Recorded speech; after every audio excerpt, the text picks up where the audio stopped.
Welcome to Your Path to Nonprofit Leadership, the weekly podcast that features the very best in career development in the nonprofit sector. I'm your host, Patton McDowell, and glad to help you on your journey towards senior leadership in the charitable world. Thanks for listening. If you are a current nonprofit leader, or maybe you hope to be one, you're in the right place. I'm glad to bring you these weekly conversations with leaders in the philanthropic sector who are really on the cutting edge. If you would, do me a favor, share this episode with one other person so that we can continue to build a global community focused on nonprofit leadership.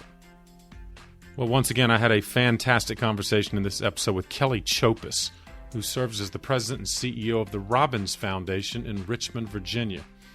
And she brings great experience both in terms of her understanding of individual nonprofit leadership, but also in the perspective she brings as a funder investing in powerful missions within the Robbins Foundation communities. You know, she also brings the insight into the future of philanthropy and grant making itself as she's in conversations with leaders across the country. And here's why this episode will really help you. Kelly shares exactly what things they're looking for in terms of organizations in which they invest, and what they've learned from their existing nonprofit partners. As always in this podcast, I'm looking for practical ideas you can use, and Kelly absolutely delivers. Well, don't forget to check out the show notes. This is episode number 122. Just go to the podcast or the news page at pattonmcdowell.com, and you'll find all of the resources Kelly and I discussed, as well as more information on the great work she's doing at the Robbins Foundation. And speaking of resources, make sure while you're on our website, you connect with us. We're on all of the primary social media platforms. And in fact, if you go to the bottom of the homepage on our website, pattonmcdowell.com, you'll find a number of ways you can connect with us, including scheduling a call. We're not against the good old-fashioned phone call. Let us talk to you about what your nonprofit is up to, maybe ways we can help you with strategic planning, board development, or maybe you and I can discuss your nonprofit leadership journey. We've got some coaching, training, and a unique mastermind program that might be of interest for you. Without further ado, please enjoy my conversation with Kelly Chopus. Kelly, thank you for joining me on the path. I am so excited to be joining you on the path, Patton. This is a dream come true. Well, you're nice to say that, and I'm excited for the conversation. Of course, for our listeners, you have such a great professional journey to share. And of course, you're in the middle of so much in the philanthropic and nonprofit space right now that I know nonprofit leaders listening are going to want to pay close attention. You've got good things to say. And I'm going to start with this question, Kelly. Given the adventures you have dealt with, like everyone else for the last 18 months, what's the greatest challenge or opportunity you face right now in leading the Robbins Foundation? That is such an excellent question. It's a perfect one to start because the challenge has been the same for 8 years. I actually will celebrate my 8-year anniversary this coming Friday. Fantastic. With the family. And Robbins Foundation is a 65-year-old family foundation. My board is primarily family members. And if you can imagine, my most important challenge every day is managing up in a way that is meaningful to the family and the rest of the board, and managing down and through our community partners for whom our contributions and linked partnership is very important, right? And so that is a tension that never goes away on one hand, and on the other hand, it has been extremely exacerbated by the pandemic and by the social justice uprising and everything that has happened with, through, to, and by Richmonders over the last 18 months. That's well put. Let me ask you this. Historically, how would you characterize the Robbins Foundation and the family's philanthropic priorities? Historically, I would say our priorities have always stemmed around education.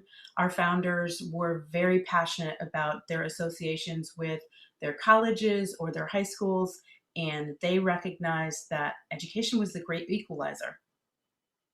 Such a good way to put it. And of course, we'll talk about so many of the programs you support and the foundation supports now have education at their core.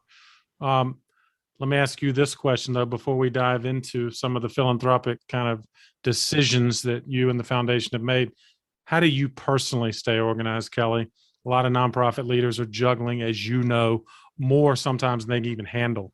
I wonder if you found things that have helped you balance kind of the multiple activities on your plate.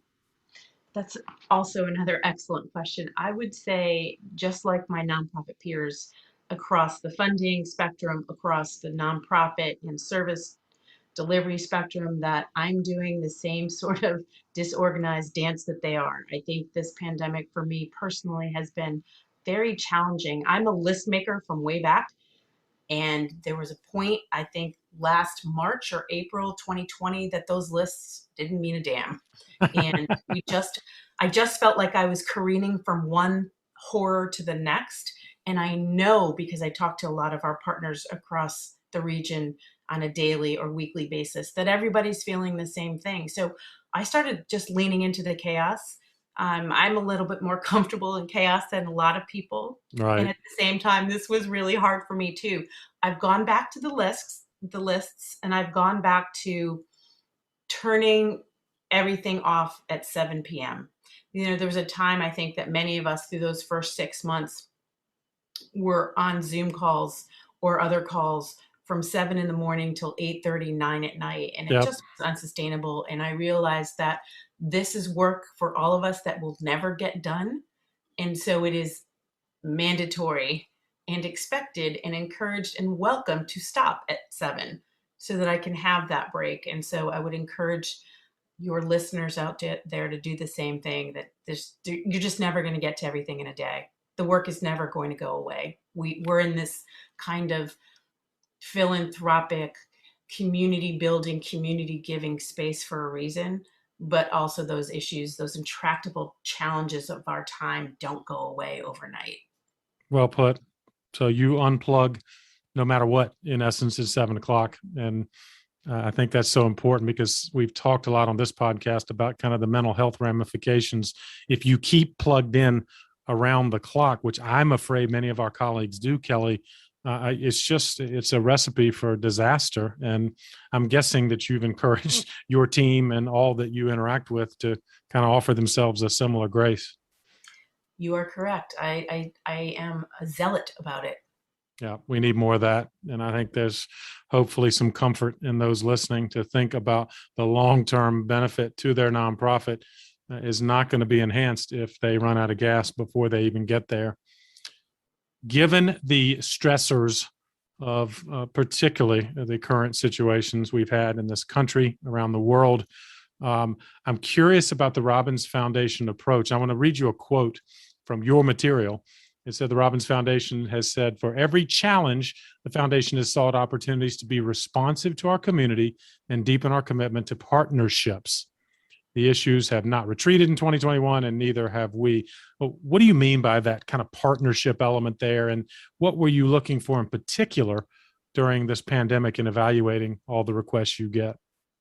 So partnerships in particular is just about that connection of people and organizations together, moving together in graceful unity towards some shared goal.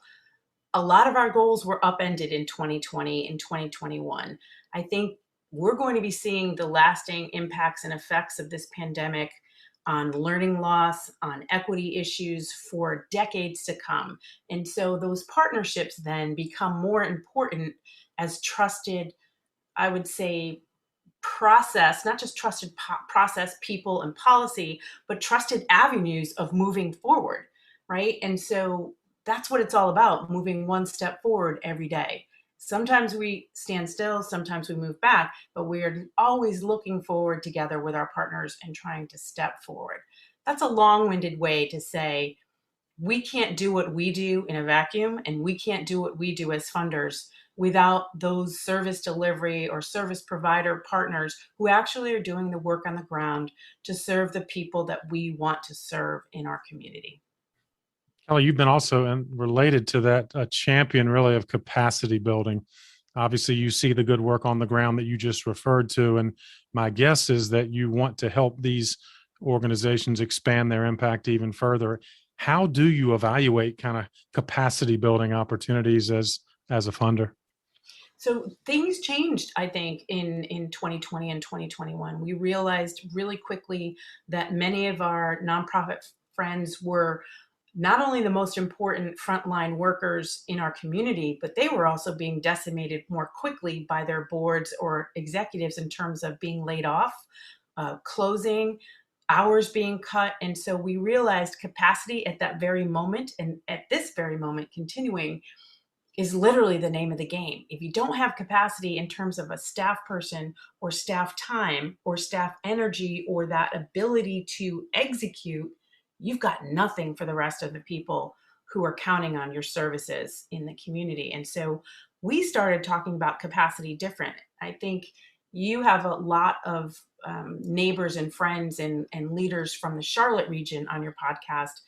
While I used to be in Charlotte, now I'm in the Richmond region. And in Richmond, we almost saw 25% of our neighbors lose their jobs or hours overnight. Wow. Last March. And so it was a very unique and perfect storm of awful. And for us, we went to our board immediately and brought them a 7-point plan that said, what if we thought about this? And what if we did this with our peer funders? And so some of those things, the what ifs, were creating a direct, more efficient line to grant proposal approvals. Yes. And so we learned to all work more quickly together as a board and as a staff in our organization. But then that seeped out to our peer funder partners across the region. When we started meeting with them, first started to be once every day for about 2-3 weeks. And then it, as the pandemic wore on, it became once a week. And there's still a core group of funders who meet once every 2 weeks now for 90 minutes via Zoom. And we go through the litany of need that we're seeing, changes that we're seeing, capacity, opportunities that we see. And it has been very helpful to have our boards back us in sort of the quick execution of getting dollars into the community.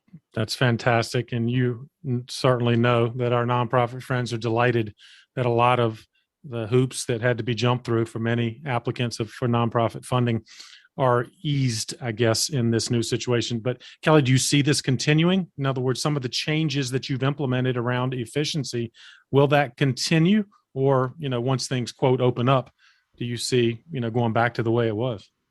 So yes and no. Yes, in that I think we did all learn a lot. I think that in terms of our staff, we realized that we could sort of let go of some of the layers of information that weren't critical to either the success of the project or proposal or need of our nonprofit partners, and what our board was able to say, yeah, we don't really need to see the board list at this point, or some of those other documentations that maybe now feel superfluous. And know in that most of us still are now going back to quarterly meetings as funders. And so I do wonder about that timing issue. My board was meeting once a week for the first 2 months of the pandemic. Wow. And they were amazing. We were able to get over $2 million out into the community in 6 weeks. And it was, I look back on it and I'm just in awe of what not only our board was able to envision for their hometown and their community, but my staff too, and what they were able to do. And, like everybody else, they're exhausted too. Right. They're getting to that place of burnout because we've been doing so much that was, okay, well, we've just got to let go of that process. We got to let go of some of that. Some of that process is important to slow the timing down because funders don't have a lot of capacity either, as you well know. Yeah. We don't have the biggest staffs or the biggest ability to turn around things quickly.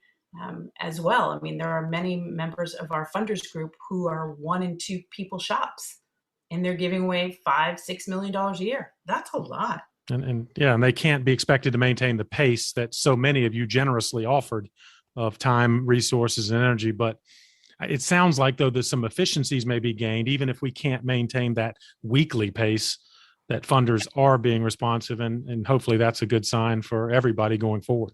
Yeah, I do think the world has changed and that philanthropy will change with it. And I do think our nonprofit partners have had to change.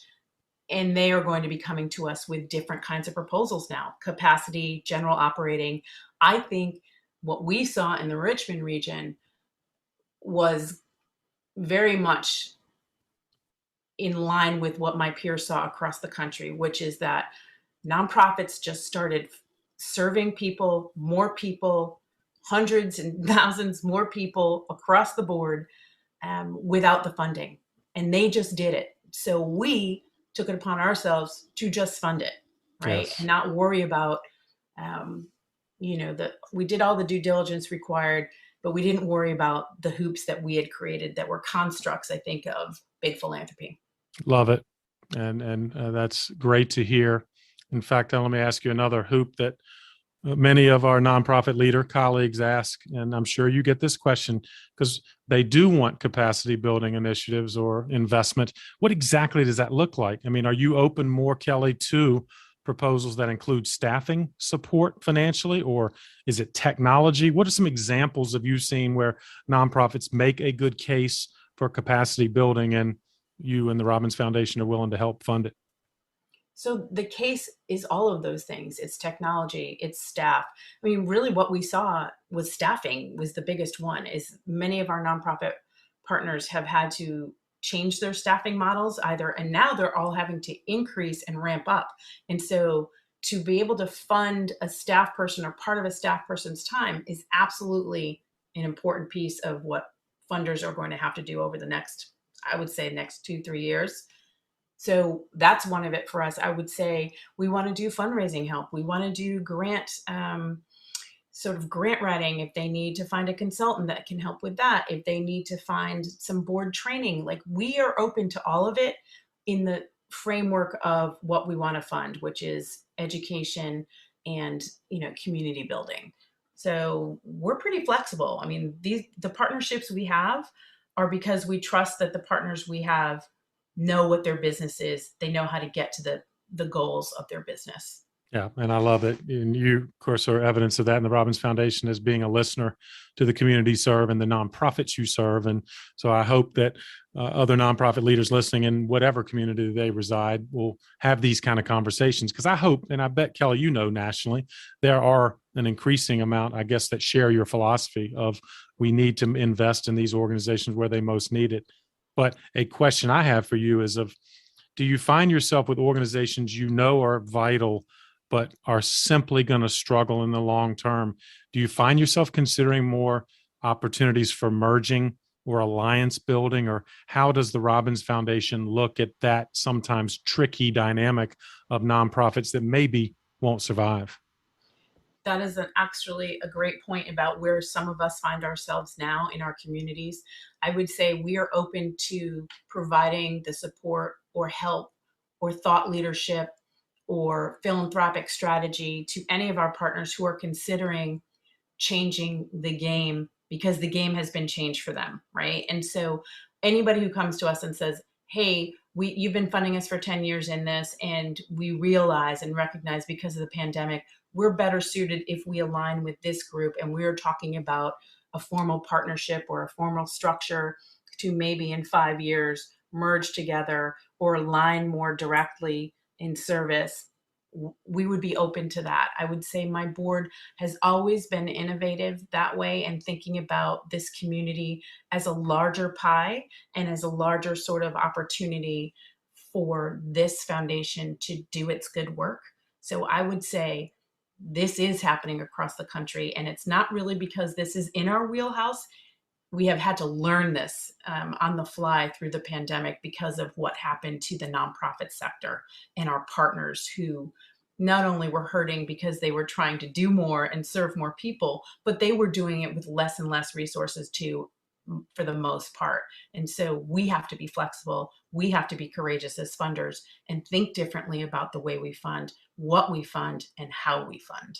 Yeah, I'd love to hear your description. And because I'm curious too about just the mechanics of how you and your team operate. Maybe you could speak to that. Assuming an organization in the Richmond area is eligible and they've done their homework and they see there's an mission alignment. I mean, do you like to have those conversations early in the game, or what is the kind of due diligence at a high level that you want nonprofit partners to go through in terms of seeing if there really is a partnership possible? So they're actually, let me go back. We have created a team at the Robbins Foundation that is a different approach to the typical program officer. And quite frankly, most of my peers in the community have funding and program teams that approach the work the same way, which is we are listening first. We are engaging and supporting and learning at the same time. We're not prescribing our mission on any of our organizations. What we're doing is saying, let us help you be the best version of who you can be. And whatever form that looks like, whether it be actual financial contribution, thought leadership, us connecting you or referring you to the kind of consultant you may need or big thinker, that's what we want to do. And so I would say what we're going to be facing over the next 6 months is more of that level setting, right? Because the world has changed and we're still trying to catch up to what the pandemic has wrought in a way. I know that sounds really depressing. Now, when I say it, I'm like, wow, we are living in extraordinary times in philanthropy and in the nonprofit world of service provision. Extraordinary times. Indeed. Yeah, it's something that we hopefully won't have to address again in our lifetimes. It's that significant. But to your credit, even before the pandemic, you and the foundation were listening to the challenges that nonprofit faced in your community. In fact, there was the Illuminating Perspectives report, I think, Kelly, that you all put together before the pandemic, and maybe that led to some of your partnership with Network for Good. But could you speak to that as to some of the challenges you saw even then and why Network for Good has helped maybe address some of them? Yes, I'd love to talk about Network for Good. I am an evangelist for that program. But let me first go back to that report you talked about. That report was an evaluation we did after 5 years of our flagship funding program called the Community Innovation Grant. And it was, the pandemic has stopped it, sadly, but the Community Innovation Grant was an idea that we had as a board and as a staff to put a big grant out there for an intractable problem, a new solution to an old problem kind of thing. That was the tagline. Think differently, think bigger, $500,000 for whatever the community wanted to come up with. It had just a few caveats. We wanted there to be partnership between organizations.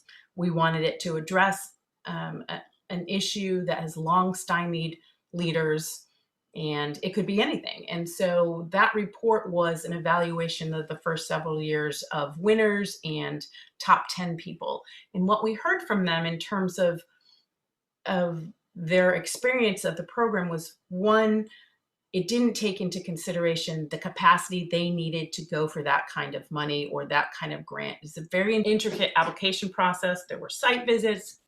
Then we brought in the board for the third round. And then finally we culled it from whatever the sum of applicants was through a top 20, through a top 10, then to a top 5 that the board committee saw. And then the board committee chose the final 2 that went to the board for declaring the winner, voting and approving the winner of this grant process. And so I think what we learned is capacity continues to be the issue. Yep. And that informed how the team started then going out and looking into the community, and the wider community being the national community, saying, is there something out there working in another place that could work in Richmond? And we found this great program called Network for Good and their Jumpstart program. And their Jumpstart program is a very intensive development, advancement, fundraising cohort of 15 organizations that we picked based on our partners and whatever the Network for Good criteria was. And they have their own fundraising software that Network for Good provides. They have a consultant, almost like, this sounds strange, but like a Weight Watchers consultant. You know how Weight Watchers always have that partner? Right. Each organization had their own person that walked with them along the journey through the cohort. And the cohort was a year. Our first year, I think our investment in Network for Good, we partnered with a Chicago foundation that actually houses Network for Good in their area, the Chicago Community Foundation. Our first year, I want to say our investment was about $83,000. Our first cohort of mostly, by the way, BIPOC-led organizations, grassroots organizations, smaller than Network for Good was used to, raised $1.6 or $1.7 million in a pandemic, Patton. Wow. This blew everyone away because, first of all, we pushed hard and said, grassroots organizations need this. They might not be ready the way you think they are, Network for Good, but these are our partners. We know them. We know these people. We know the impact they could have.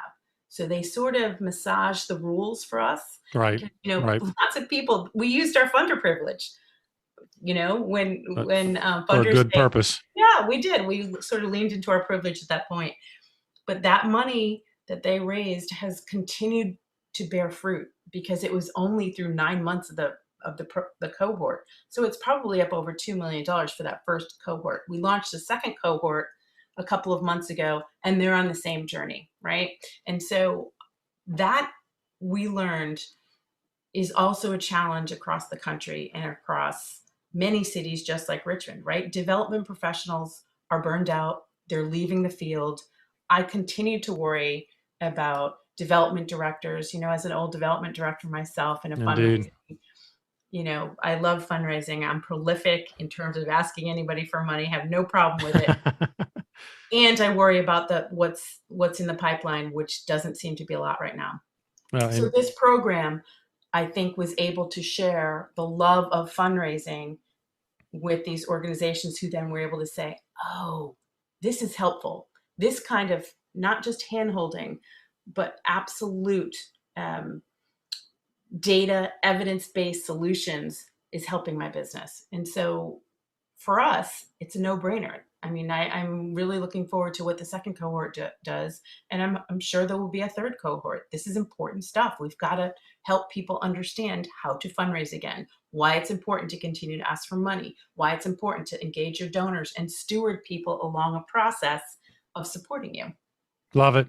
And certainly consistent with your philosophy of investing in capacity building. What a wonderful community capacity building initiative that represents. And when you're putting 80 to 100 grand and you're generating 2 million out of these cohorts, that is huge. And certainly a tribute to you and the Robbins Foundation for doing that kind of thing. In fact, you had another creative investment, in my opinion, with Catch a Fire. Talk about what that is and how that might impact the landscape for your philanthropic community. So we've talked a lot about the fact that I'm connected on a national level to different groups and partners, and so is my team, and so is my board. And we were at a conversation, let's just say via Zoom, about 2 years ago at a conference, and learned about this group, Catch a Fire. And Catch a Fire is quite frankly a matchmaker between volunteers who are highly skilled in particular niche sectors and nonprofits who need that volunteer skill. So if you're a web developer, if you're a graphic designer, if you are a fundraising professional, or you write, you're a copywriter, you would go up. And in fact, Patton, I'm going to ask you to go on catchafire.org. Sure. And just maybe you should sign up as a volunteer. And then we would find an organization based in their database to link you together. So what we did is our donation is, I think it's also $100,000. We're using it as program research because we're testing it at this point. We are able to have 100 organizations sign up for Catch a Fire and be part of this membership organization for 1 year. Now they can go back to the well of Catch a Fire and find a volunteer for anything in kind that is impactful to them. It could be a CFO. It could be, as I mentioned, a fundraising or development plan. It could be, I need graphic design for this brochure. It could be, I need a new logo, whatever it is. We feel like that will be a really big boon for our nonprofit partners who are struggling still to keep up with pandemic-related issues, opportunities, and threats to their own organizations.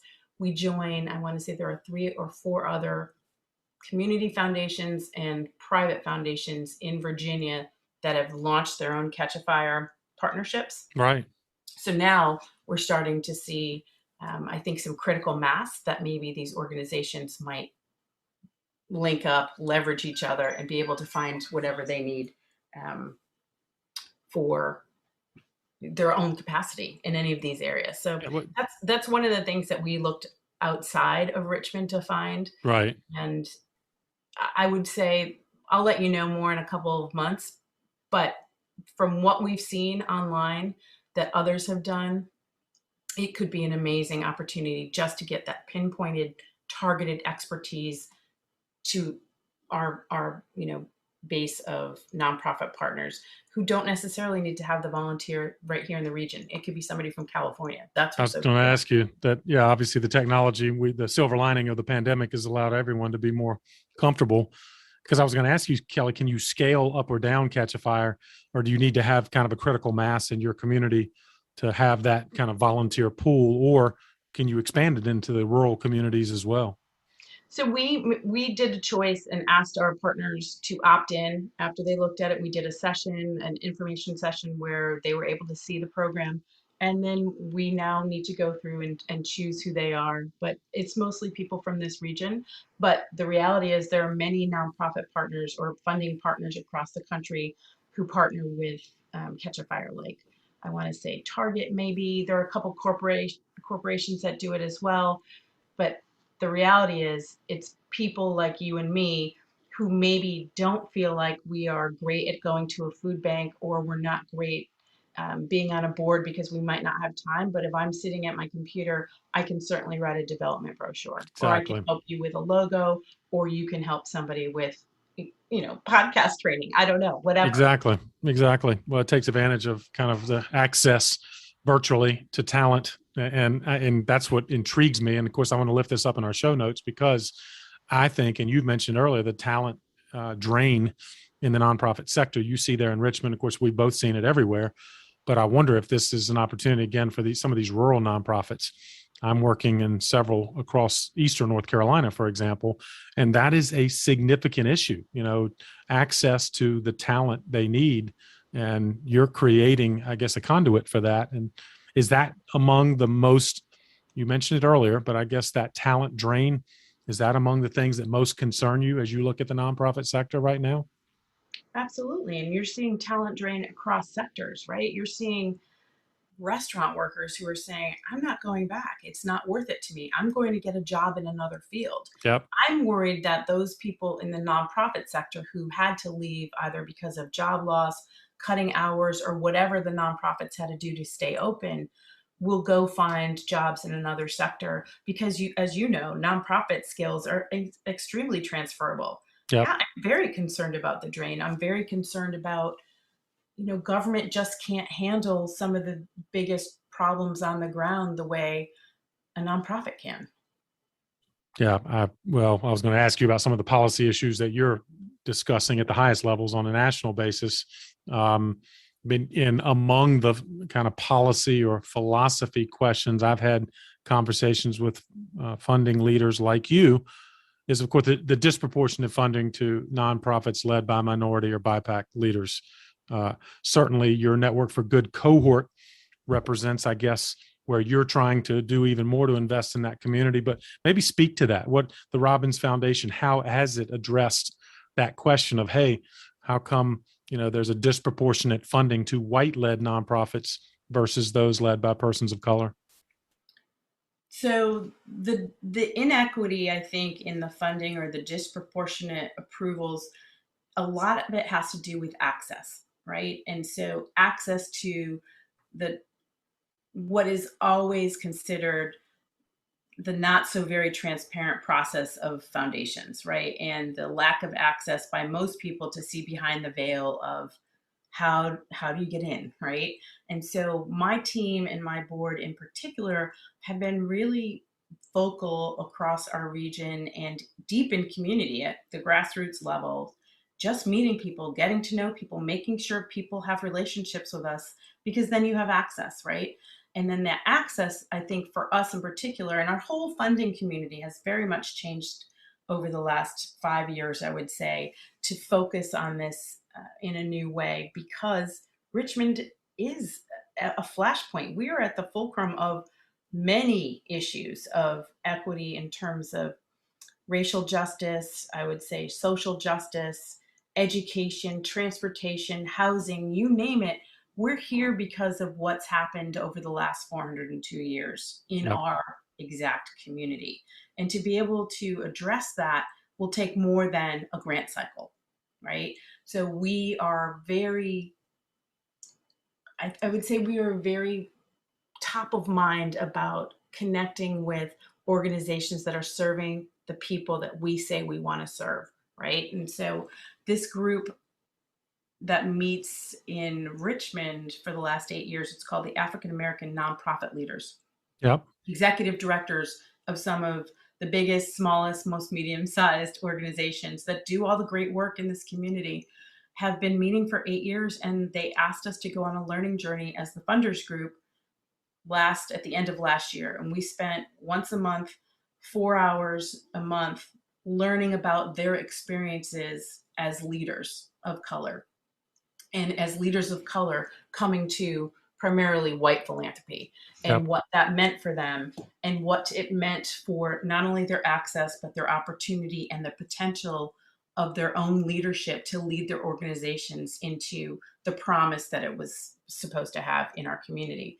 And it was a very eye-opening opportunity for us. And I immediately went back and asked my team to say, do we have any of that data in our database? Do we know what percentage of BIPOC-led organizations we fund? And BIPOC, for your leaders who might not know it, or your listeners, is leaders of color, basically. So we found that we had about 37% of our funding went to leaders of color, which Better than most, right? I would say. I was impressed by it. I thought, Yeah. okay, I mean, I don't know that I expected it to be 0 or I expected it to be 50%, but at least we have a baseline. I then shared it with that group of African American nonprofit leaders. We call them the AANL.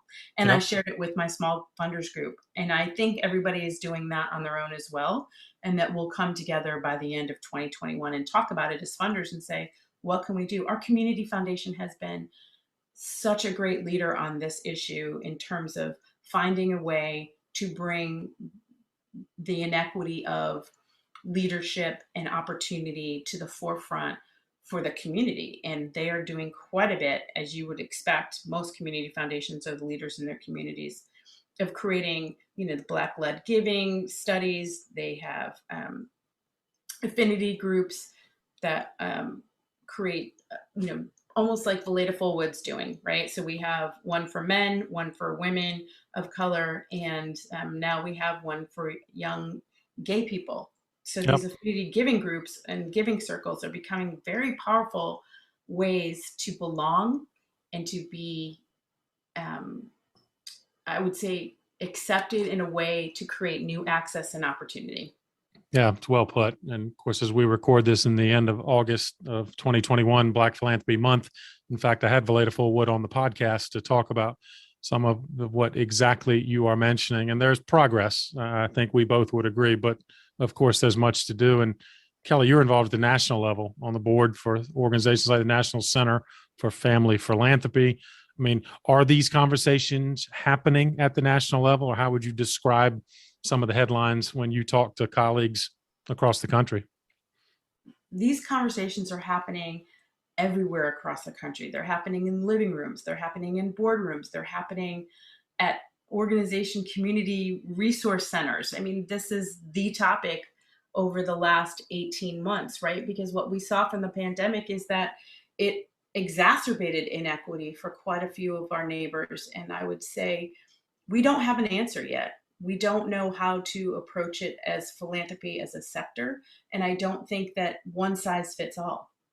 Certainly what's happening in Richmond and Virginia, right, the seat of the Confederacy, is much different than what's happening in San Francisco, California, or Taos, New Mexico, or quite frankly, even Louisiana right now.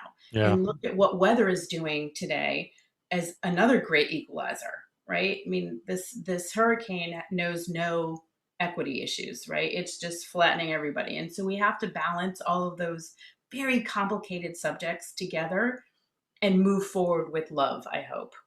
Well put. I'm trying to do anyway. Absolutely well put, and a teaser for a book that you may recommend later on this podcast. But I'm not going to give it away yet because I still have a couple questions for you, Kelly. One, that's a fantastic description, and again, I'm delighted to have you among several national funders I'm speaking with on this podcast to get that perspective and to hear this collective voice around some of these issues of philanthropy and inequity in philanthropy and so forth. Let me ask you to shift gears because you and I both been on the other side of the fence as fundraisers. The listeners right now are trying to sharpen their case to approach funders like you. And maybe I'm going to ask you a couple of questions and get your advice for a nonprofit leader listening who wants to be more effective in asking for money. So now that you're on the funder side, Kelly, what are you looking for when you evaluate a nonprofit organization? And maybe I could start with the leadership question. Is that a criteria that you look closely at when you and your team and your board evaluate? And what are some characteristics you need to see? This is so old school, and I feel like I'm dating you and me when I say this, but people give to people, right? Yep. And a foundation is just a group of people giving to another group of people. And I would say the most important thing for me and my team and my board is a relationship. And so that leadership on the nonprofit partner side is really important. I like to have deep relationships with our team, right? The team of partners that we have in our community. And it's important because when you have a trusted partnership, there are things beyond the programmatic that can happen. We Yep. are not going to solve our way out of any of these problems with programmatic funding. It's just not going to happen. But to have the brain trust at a table together, talking about deeper issues besides a particular program, usually can spark some sort of innovation or creative approach or a brainstorm or another leveraging of another connection.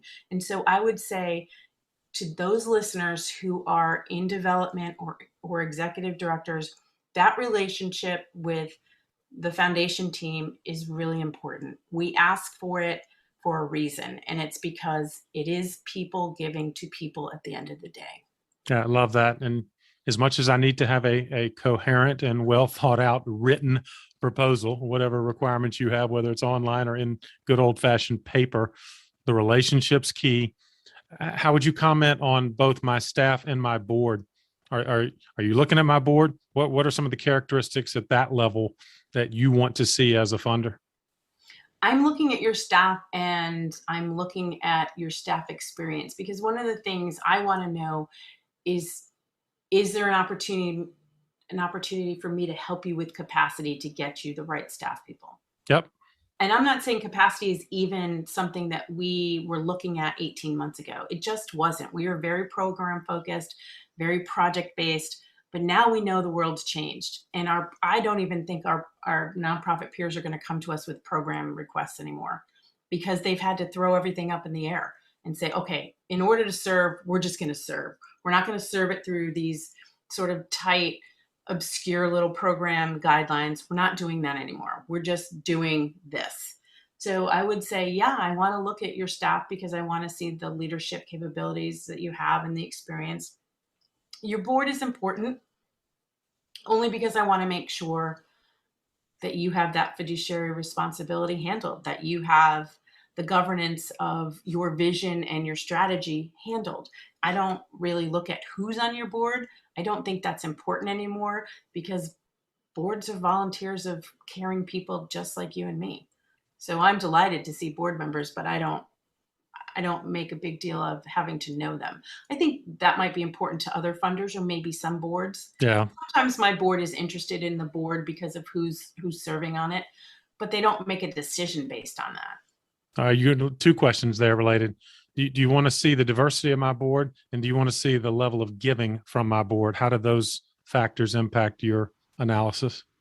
So one of the things we actually learned from our Illuminating Perspectives report was that question about my board needs to be giving at 100% seemed to be unfair and a little biased. And we took that feedback very carefully back to our board and shared why funders were struggling with that, because it goes to your first point. The diversity of your board is more important. If you have members of your board who happen to be also participants in your program, Yep. we think that makes a much stronger board. than having that participant give $1,000 or I love some that. arbitrary amount, right? And so I think this is all hard fought knowledge that we learn the hard way, right? Because, we're just trying to think of ways to say no. And I think what we've learned in the pandemic is the opposite. Let's try to find a way to say yes. Yeah, I'm so glad you mentioned that, because it is, and it's a tried and kind of true rule that, well, we got to have 100% board giving. And so does that create its own kind of problems or unintended consequence? And so it sounds like you're willing to, look at the diverse nature, or the representative voices on the board, right? And is that something, Kelly, you're saying that literally? That's it. Yeah. That's exactly it. It's not the diversity of your board. We're expecting, it's 2021, that you have a diverse board. Yeah. But do you have an inclusive board which embraces different perspectives, lived experiences? That's where the money is, right? That is where the proof is in the pudding. Let me think of another cliche I can say, right? That is where the magic is, right? If you have people on your board and on your staff who understand what the mission is on a very deeply personal level, then you're going to be successful, and we're going to want to be part of that success, and we're going to want to help you get there.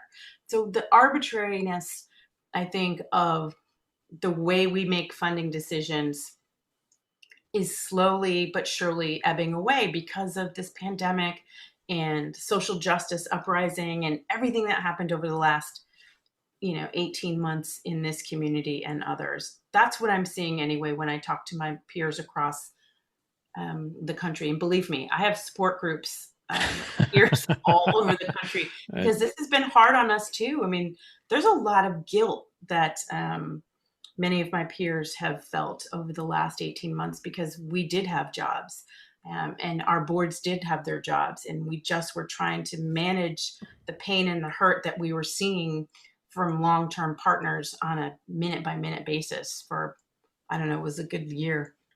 Right? And it's encouraging to hear, one, the empathy that you articulate from your colleagues and yourself, and the fact that you're open to, and maybe this is, again, a silver lining to this kind of stress we've had over the last 18 months, that funders like you are revisiting some of these things and considering new approaches. Not that you're not going to do your due diligence and assure that where the money goes is indeed where it needs to go. But I'm just delighted to see that. And I guess I have one more question for you along those lines, Kelly, that a lot of our nonprofit colleagues wonder about. Is they know you want to see data, you want to see evidence of our progress, but that in of itself requires an investment of time and personnel and resources. So how do you juggle that? You want to see evidence, but if I'm a relatively new but impactful nonprofit in the community, maybe I just don't have kind of the research capabilities or things like that. Is that something you've had to wrestle with?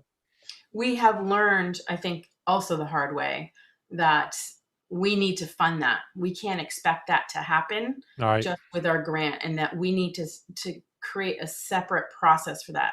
I think the whole funding community is struggling with data and evidence at this point because the pandemic upended so much. At this point, it's about survival, not only of our nonprofit partners who are, they need to continue their work, right? There are many in each community across the country that are the most important organizations that serve the most people or the most vulnerable and must continue. There's also the challenge that, is it really our place to say, we need to have this data? I mean, these social challenges and issues are really hard to sort of, loop into one little spreadsheet. Exactly. We can't really measure impact. I mean, we talk about a 2-generation approach in Richmond quite a bit, not just at the Robbins Foundation board and staff level, but our peers as well.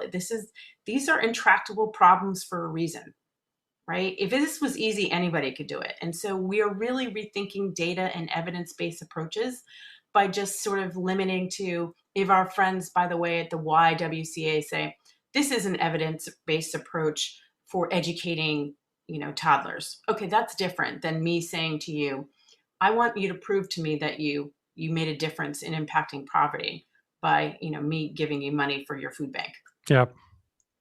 It's really complicated. And I think that there may have been some hubris on the part of foundations and grant makers, right? We're not in the trenches, but we were in the trenches these last 18 months with our partners. And I think what we saw horrified us. And the way we present ourselves and show up maybe was a big wake-up call. Excellent. Yeah, can't tell you how much I appreciate that.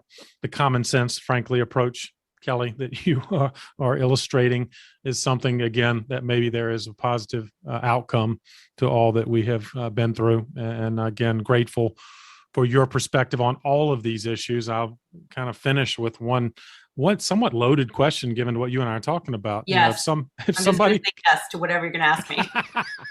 make it easier. It won't be loaded, right? If you just shoot it down. But no, it's someone who wants to get into nonprofit leadership. You know, given the stress of the last 18 months, if somebody approaches you right now, Kelly, and says, you know what, I want to get into nonprofit leadership. More and more coming out of college, I think, thinking about it. Also, I'm running into folks that are thinking about it, you know, what I'd call a lateral move. I'm getting out of the corporate sector. I want to work nonprofit. But how would you respond to somebody who's interested in nonprofit leadership? I would say two things. One, yes, we need you. Two, create your own advisory board of friends and people across sectors to keep you sane and keep you motivated and going forward, because it is hard work and it's made unnecessarily harder by what we're experiencing in this pandemic. You know, the fight for funding, the fight to keep qualified staff when you can't pay quite a bit, all of it. And I would say we need new thought leaders. We need new eyes, fresh perspective. Yes, hell yes. That may become the quote on the banner for this episode. So thank you, Kelly, for that, and for lifting up something. I've got a couple mastermind groups going, and one of the things we talk about is exactly what you said, building that strong personal board of directors. And it sounds like you can attest to that it is going to be something you may need for your sanity in any profession, but particularly in the nonprofit one. Absolutely. I have one. I have two. I might even have three. Wait. Wow. I know this sounds like I'm crazy, but yes. It's really you're proving important. the point. I am proving the point. You're right. This is hard work on both sides of the table. Someday we will talk about it as we are not on opposite sides of the table. Someday we're going to come up with new language to talk about the hand-in-glove partnership between funders and their nonprofit partners. And I can't wait for that day to come. And if you'll consider it, you'll be back on this podcast talking about exactly that. So, Kelly, you have provided a goldmine of advice for nonprofit leaders and philanthropic leaders, and all of which we're all in it for the right reasons, I think, but we need to continue to do better. And I appreciate you and the Robbins Foundation's ability to be champions for this. If I can ask you for one parting gift, as you know, every guest, I'm offering them this request. What's a book that's been meaningful to you that you might recommend to our listeners? I am so delighted to recommend this book. It's called Love as a Business Strategy, Resilience, Belonging, and Success. And it has changed a lot for me over the last month that I've been reading it. And I'd encourage everybody to go back to the beginning, which is about our connection as human beings, our love for humanity, our love for one another. And we have to go back and start there and strengthen all that. Can't wait to lift that up, Kelly. That sounds like one I need to check out myself and add it to the PMA library. Thank you for doing just that. And where can people go to find out more about you and the great work you're doing at the Robbins Foundation? So feel free to tell your listeners to click on our website, which is www.robbinsfdn.org. And you can find me on LinkedIn at Kelly Chopus. Awesome. Kelly, thank you again for joining me on the path. Thanks. It's been a great path and a journey with you. Well, I hope you enjoyed this conversation with Kelly as much as I did and came away with some practical ideas that can not only guide your personal professional journey, but also enhance your nonprofit's philanthropic strategy and hopefully give you some ideas that will allow you to better partner with funders like the Robbins Foundation in your community. Of course, don't forget to check out the show notes. They are available on our website, pattonmcdowell.com. In fact, you need to check out our new podcast page. We have dialed it up a notch. Let me know what you think. you will see added features around each episode. And in particular, check out Kelly's episode, again, number 122. You can learn more about her and the great things she's doing through the Robbins Foundation. And some of those resources she and I discussed are also linked there for your convenience. As always, please share this episode with somebody else on the path. I bet you know someone that is trying to improve their fundraising skills and understanding of the philanthropic community. This is a good episode to share. And if you haven't already, of course, you can subscribe by also going to our podcast page at pattonmcdowell.com, and you'll see links to all of the primary podcast platforms. Don't miss out on any of our weekly episodes. They come out every Thursday, as well as bonus features we're producing at least once a month. Thank you again for listening to this episode, and in fact, if you liked it, you might want to check out some of the other recent conversations I've had with national funding leaders. We're going to put them all together into a package so you can put them together in a way that may be even more meaningful. I'm thinking about recent conversations with Charles Thomas and Rhett Mabry, Tom Lawrence, Phil Buchanan, some great conversations that, as a collective listening experience, you'll really have a good feel for the national philanthropic scene. Stay tuned for that. As always, thanks for what you're doing in the nonprofit sector, especially right now, and keep up the good work for causes that are most meaningful to you. I'll keep bringing you content that can help you do it even better. Have a great week, and I'll see you next time on The Path.